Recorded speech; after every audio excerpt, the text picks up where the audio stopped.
Vim com 5 anos para cá e por aqui ficamos.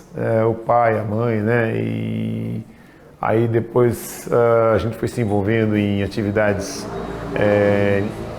físicas e culturais, dado a estatura, né? Minha mãe tem 1,82 m, eu tenho 1,95 m. Então, fatalmente, a gente acaba sendo migrado para essa área, né? Na época nossa, tinha os jogos colegiais, né? Que infelizmente não tem mais. Então, dali se captavam atletas. Aí eu fui para o atletismo, para o futebol e depois para o basquete. Aí me tornei profissional. Joguei até meus 35 anos como profissional de basquete. Fiz parte de algumas equipes, joguei no Rio de Janeiro, no América do Rio, joguei em Santa Catarina, joguei um tempo em Montevidéu, no Uruguai, no Clube Biguá de Montevidéu. Morei um tempo em Bagé, onde fiz faculdade de Educação Física. Aí eu voltei para o estado de São Paulo, fiz a minha segunda faculdade de Fisioterapia em Mogi. E há 20 anos atrás entrei para a rede hospitalar, me especializei em UTI e pacientes crônicos. E depois para a parte clínica, a Unimed me chamou, a gente fez uma parceria e fiquei um longo tempo na Unimed. E há 6 anos atrás nós montamos essa estrutura, com minhas sócias, e hoje nós somos prestadores de serviço, né? E essa é a minha trajetória. E paralelo a isso também eu escrevo, né? As pessoas que me conhecem sabem do meu gosto pela literatura, eu escrevo livro de poesia, estou escrevendo meu 3º livro de poesia, né? E na música. Somos músicos por questão genética.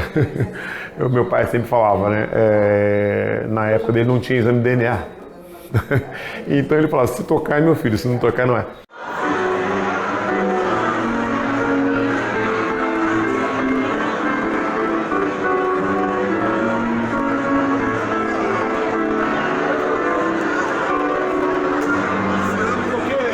Eu sempre priorizei o estudo. Então, toda a equipe que eu ia jogar, eu sempre focava na questão do estudo. Então, além da moradia, do salário e das condições, é óbvio, né? Você tem que ter as condições básicas, o estudo. Então, minhas 2 faculdades, elas foram pagas pelas equipes que eu joguei. No Rio Grande do Sul, quando jogava lá, fiz Educação Física, a equipe que eu jogava pagou a minha faculdade. Quando eu voltei para São Paulo, comecei a fazer fisioterapia, as equipes que eu joguei em São José dos Campos e aqui em Jacareí também ajudaram no pagamento da faculdade. Então, basicamente, essa é a maior dificuldade do atleta no Brasil hoje. Ele saber se projetar, porque a vida é curta. Hoje, um atleta profissional, hoje de qualquer categoria, atletismo, basquetebol, voleibol, futebol, a régua média é 35 anos. É muito importante o atleta ter noção de que depois dos 35 anos você não vai jogar mais profissional, você não vai ganhar mais salário. Então, se eu não me preparo, se eu não faço uma faculdade, ou se eu não faço um pé de meia, eu vou ter dificuldades no futuro. Como eu já vi atletas que jogaram comigo, que hoje, infelizmente, passam por dificuldades, não só financeiras, mas sociais também. Porque daí você é excluído da sociedade, né? Porque você não tem mais interesse, você não é mais aquele cara que aparece numa TV, não aparece num jornal, numa revista, você está fora do mercado, fora da mídia e sem salário. Então, hoje, a maior dificuldade, não foi só a minha, mas de muitos atletas, eu me preparei, graças a Deus, consegui me manter aí num certo padrão, porque eu optei pelo estudo também. Então, a eletroanestesia seria mais para dar um suporte, para ele entender que ele ainda tem medo, então seria mais um trabalho para que o cérebro entenda que eu tenho para E a bike, essa aqui, a gente já fez uma atividade que a gente chama de... Onde já vem de uma estrutura familiar que priorizava o estudo, independente do que você vai fazer na vida, foca no estudo. Minha mãe sempre falava, meus avós também falavam, independente do que você queira ser no futuro, desde uma manicure, um pedreiro, um carpinteiro, ou um médico, um engenheiro, foca no conhecimento. Você vai ser um pedreiro, um carpinteiro, um médico, um engenheiro muito melhor se você tiver uma assimilação melhor do que está acontecendo, dos fatos, né? Agregar conhecimento, são valores, né?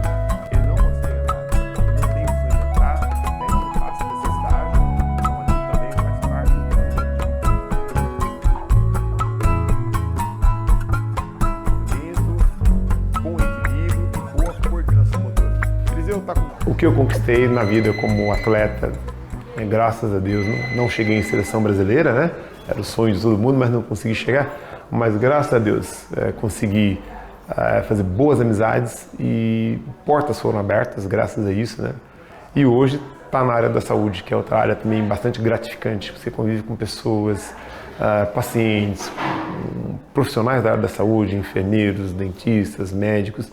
Então isso é uma coisa que agrega muito para a gente, não só no conhecimento, mas na gente se sentir bem, porque a gente está prestando uma coisa, a gente está fazendo uma coisa que é útil, né?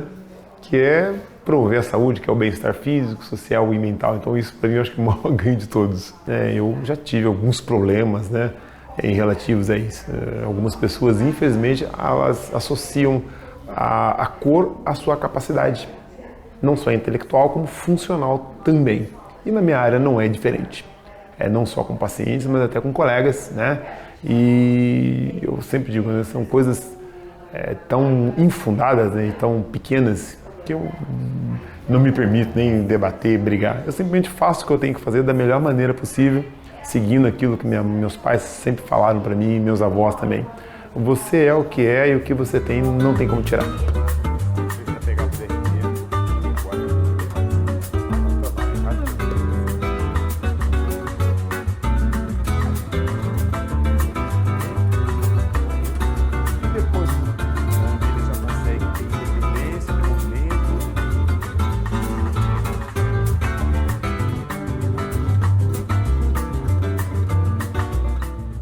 Hoje o meu cartão está simplesmente escrito Paulo de Tarso. Quem me conhece sabe o que eu faço, sabe do que eu sou capaz, sabe qual é a minha condição técnica, então eu não preciso provar as coisas para as pessoas mais.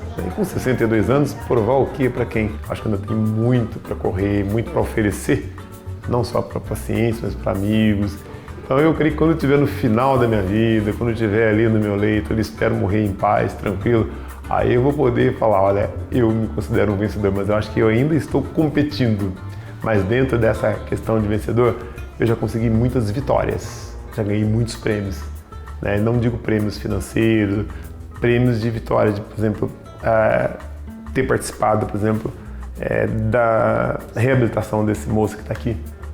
Foram 12 anos de tratamento, de ainda estar participando da cura de muitas pessoas, de ainda poder estar tocando, de ainda poder estar dando curso, enfim, eu acho que eu estou em processo ainda.